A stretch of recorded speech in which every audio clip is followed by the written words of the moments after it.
The views expressed are not necessarily those of KSCJ and Powell Broadcasting Company. This program is not intended to replace the advice of doctors or other clinical providers. Consult with your practitioner to ensure the proper course of action for you. Welcome to When Things Aren't Going Well on AM 1360, FM 94.9 KSCJ. This program is dedicated to your mental health wellness and brought to you by Family Services, a United Way partner agency. Here's your host, Art Silva. Good morning, Siouxland. I'm Art Silva, and welcome to When Things Aren't Going Well. This show is dedicated to your mental wellness and how you can help yourself navigate the daily highway of life. Our show is brought to you by Family Services, a United Way partner agency serving the Siouxland community. Joining me today from Family Services is Chief Operating Officer Brenda Geisinger and licensed therapist Rosie Strong. Morning, Brenda. Good morning, Rosie. Good morning, Art. Glad to have you here today. And I'll tell you, it's end of the week. And today we got a topic I think that pretty much everybody can talk about in all aspects. But before we get into that, ladies, what do you do at Boys and Girls Home? Brenda? I oversee the day-to-day operations for our inpatient program for children and outpatient services for all ages. So you know something about kids, huh? Yeah. Okay, and Rosie? I'm a clinical therapist at Family Services, and I work with all ages of people. Oh, great. And Rosie, for folks of you that don't know this, has quite a career. She's been dedicated to this for her whole life, and we're so fortunate to have her, as is the community. So, okay, checks in the mail, Rosie, okay? Yeah, thanks. Thanks. Good to know. Okay, today, again, we're going to talk about, our topic is grief. And I guess the first thing we can do is let's define grief. Do you want to take that, Rosie? Sure, I'll take that. Grief is a natural response to something that has happened in your life that's regarding a loss or maybe a big change. And it's a circumstance that many of us deal with in so many different ways. It can be something about work. It can be something about a death of a pet. It could be death of a loved one. And it's an emotional reaction that we go through. So it's an emotional process that all of us go through. And there's stages of that we all go through. So looking at grief, you brought up a couple of other topics. Is usually it's just when you look at a loved one, but it can be a lot of other things affecting grief. Brenda, your thoughts? Absolutely. It can be, like Rosie mentioned, the loss of a job. It can be loss of a pet. I think a lot of people assume grief is associated with the death of a loved one or a close relationship you have. But it really can go across anything, and that process you have to go through, going through that loss. I know you could have a grief could be, you could have a change in routine. Let's say your church closed. Could there be some grief associated with that, Rosie? Oh, heavens, yes, because you have a pattern. It's a routine that you go to like every Sunday or Saturday or whatever it is. And now all of a sudden you're trying to figure out, what am I going to do differently? How am I going to be able to accomplish what I need to accomplish with my church activity or whatever? And so you go through stages of trying to figure out, what should I do first? And sometimes it might be, you might have a sense of being angry, like, gosh, I don't like this. I don't like this. Now I got to figure out what I'm going to do, kind of thing. So what I'm hearing, and correct me if I'm wrong, grief is a natural reaction that we all have inside of us. And I guess how we react to it is different from all of us. Is that got to be a true statement? Yeah, I think that all of us have our own different personalities. We all have our different ways of how to cope with things. We also all have our different support people or resources that we have. And so how we go through grief and how we process it through is different for all of us. And we have to respect what that is for each of us, in a sense. Well, what are some of the signs of grief? What are some of the outward signs that we might recognize other than the obvious ones of grief? Well, I think grief can have physical signs, emotional signs, and spiritual signs. Those are the things that I think about. Physical signs might be a loss of appetite, might be fatigue, might have trouble sleeping, might not eat well in a sense. So there can be some physical kinds of things. Emotional might be you're on an emotional roller coaster. You're having lots of different conflicting types of emotions, from anger to sadness to fear. You might go numb at times because you just don't know how to deal with what's going on in your life in regards to the change or the loss. So there's those emotional process. And then the spiritual thing too is where sometimes we question, why did this happen? What's going on? Why did this, and so it's to some higher power. And so we might not go to church. We might isolate ourselves. We might stay away from things that we would normally do because we're questioning those kinds of things. So I see it as, physical, emotional, spiritual. Those are the ones that I'm thinking about. So that could be good signs for people to look for with anybody going through grief. And I think sometimes we anticipate someone experiencing grief, and then how do we handle talking with them, and what to say, what not to say? A lot of times, I'm Art Silva, and you're listening to When Things Aren't Going Well, and with me from Family Services is our Chief Operating Officer, Brenda Geisinger, and clinical therapist, Rosie Strunk. And today we're discussing grief. Rosie, let me ask you, what happens when grief is not addressed? There's a word that they call that. It's like incomplete grief. And what ends up happening is that I see it as that we're stuck. We're just rewinding over and over again. And so we're continuing to be numb. We're continuing to, emotionally not talk about what's going on with us in regards to the loss that we have or the change that we're doing. So we're just stuck. And then what ends up happening is that we might have more feelings of depression or isolation. And sometimes people get into trying to numb the feelings, and so they might get into doing some drinking or other kinds of stuff that they're thinking is a way to help, but it's keeping things bottled up. And so it's not, you haven't completed your process of grief because it's bottled up inside. Miranda, children at a different age, how do they demonstrate their feelings of grief? Kids may act out, become very angry, may resort to a lower developmental age. So if they're 8, they may start behaving as if they're 2. A lot of times there's a lot of crying or isolating, withdrawal, shutting down, not wanting to be around their friends. They may resort to the drinking or drugs, get addicted to video games or TV and not engaging in activities at school or with their friends. Just a lot of different similar symptoms, but age more towards children behavior. Okay. We've gone through a period of time last year, and we're just coming out of it. And there's a light at the end of the tunnel, and it's not a train, and that's with COVID. And how people dealt with grief over the last year was unprecedented, and not only in our history, but I think in humankind, where we just couldn't have that final goodbye or how do we handle this? Because it was uncharted territory. Mm-hmm. So have you had any experience with people coming and dealing with COVID and grief?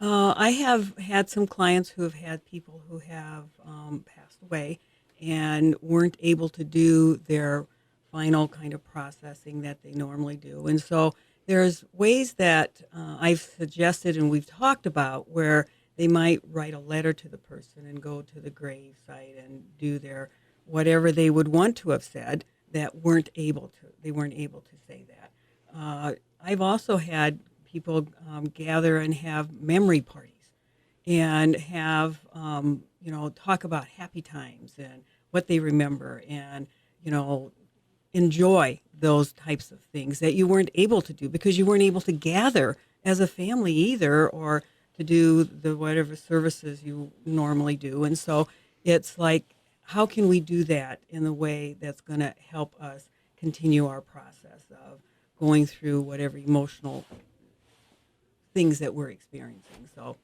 it can be a fun kind of thing. It's still sad because you're still, trying to get through that. But I think sometimes those memories, when we start going through them, we recognize the value of the person that we had, and that we also accept that, okay, they're not here, and so, but they're still with us in spirit.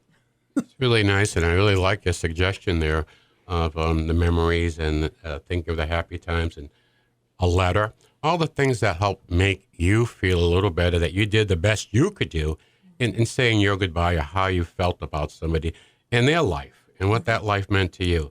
So there before the grace of God go all of us who did not have to go through that terrible experience, but there were over 500,000 people in this country, families that were affected by that. And I don't think that can go ignored. I think it's out there somewhere. And if you need help, if you know of someone that needs help, please give us a call at Family Services. That's 293-4900. We're coming up on our break right now, so we'll take a little pause for the cause, and we'll return shortly with When Things Aren't Going Well right here on KSCJ. Let's face it, it happens to all of us. However, the pandemic has compounded all of our lives and activities. Even the simplest tasks seem harder. Hi, I'm Brenda Geisinger, the Chief Operating Officer at the Boys and Girls Home and Family Services. Family Services is a United Way partner agency serving children and families of our community, and we're here to help. If you'd like to learn more about Family Services, please contact us via email, website, Facebook, or phone Mary Pickens. At Family Services, we change lives. Welcome back to When Things Aren't Going Well on KSCJ. Here's Art Silva. Welcome back to When Things Aren't Going Well. I'm Art Silva along with Brenda Geisinger and Rosie Strong from Family Services. During our first half hour of our show, we discussed the symptoms and signs of grief. Let's talk about how we can help. So what are some of the stages that help dealing with grief? Rosie? Well, first of all, I'm going to talk about the stages of grief, because I think that's something that all of us go through. And the first stage is that we're in denial. It's like one of those things, well, why did this happen? How could this happen? You know, we're in that shock stage. And I think denial helps us kind of grasp something's different, and that it helps us with emotionally kind of pace ourselves. Then we go through a stage of anger where we're concerned and angry about things. Then we go through bargaining. Why did this happen? Why should this have happened? That kind of stuff. And we all do that. My sister passed away not too long ago, and I was going to myself, it should have been me. Why shouldn't it have been me rather than her? She's got lots of grandkids kind of thing. So, and then we go through a part of depression where we have the sadness, where we have the emotional part. And then we get to the acceptance, where we recognize this is a change. We accept the change, whatever that is in the sense of the loss, and then we continue to move forward in our life. And so those are stages that we all go through. Do they happen in that order? Not necessarily. They happen all over the board, but we all end up going through those different stages of grief. Brenda? Yeah, I think one of the things Rosie mentioned is it doesn't happen linear. With those stages, you can be depressed and then go back to bargaining. And you can be in one stage for a while or a couple of stages at one time. But it is a process, and you have to kind of work through that at your own pace and be aware of those things that you may have to experience or think about. Are there ways in which we can deal with grief or look at grief and help with people with grief issues? Yeah, I think that one of the things, there's a lot of things, but I think it's important to be supportive, to listen to the person, to allow them to have whatever feelings that they're having, to not be judgmental, because sometimes we have our own view on stuff, but not to be judgmental to a person, to offer help in some way. Sometimes just offering, hey, can I bring over a meal? And they recognize that somebody's there for us in a sense. And so I think the thing is to be supportive, to listen, to affirm what they're feeling and that their feelings are okay, to offer help. And sometimes it might just be, we're just there. We're just there giving them support. So it's like looking at how can I be helpful to you as you're in this process. And so people will let us know in a sense. And I think the big thing is just to be open to whatever their process is and respect that. When is help not helpful? Well, I think there are some things that we need to be careful about to not say, like, get over it. Move on. Move on. Clean out their room or, whatever that might be. I think those things we need to be careful about. I think it's important to be careful about not telling them how they feel. We're not the judge of that, and they're the judge of their feelings. To not tell them that you're going to fix it in some way, because we can't fix it.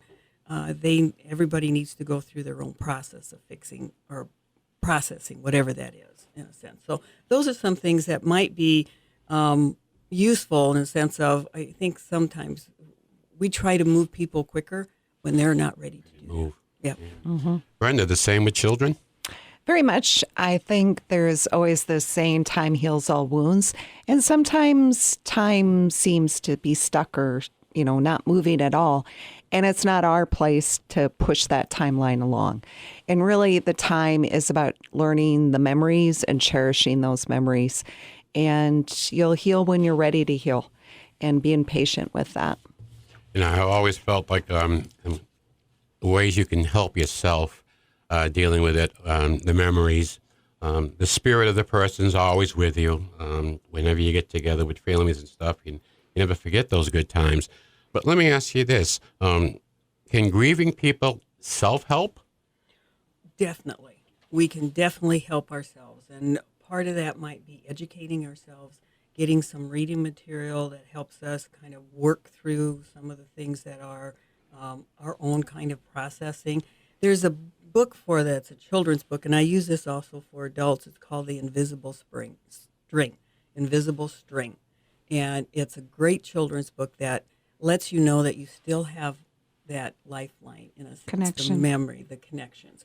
And so sometimes reading books can be helpful. We can also look at getting support groups, church support groups. There are other grieving types of groups that can be also helpful. And sometimes we need to go see a therapist, because that's what we need to do in the sense of processing some stuff through. I think the other thing I have suggested sometimes with children is journaling about your thoughts and feelings, and then also journaling about the person that you have lost or the loss that you're going through. During the time as it passes, you may forget some things, and it's always nice to pull out the journal and read the happy memories that you wrote down, and then also reflect maybe on the other journal of how you felt then to how you feel now. And just kind of working through that. That movement of a pen or a pencil on a paper can be very soothing for people. And you kind of get lost in your own world, and you can just let it flow. Right, go ahead, Rosie. The other thing that I was going to mention, which is journaling, because anniversary times come up. Yes. Holiday times come up. Birthdays come up. And so sometimes how we can help ourselves is to recognize that those times are coming, and how we might do something a little differently in respects to that. And I've had somebody write a letter to their mom who passed away, and when the anniversary date came up, she read the letter in that year's time. So there's those are things too that you can kind of help yourself with. I know families. I know of families at holiday time leave a seat at the table the first year, just to kind of like, we didn't forget you. We're still here, and I think that helps to keep that spirit alive. You certainly, after so many years, it's just the experience and the bonding that's never going to go away. Hopefully, it was a very pleasant one.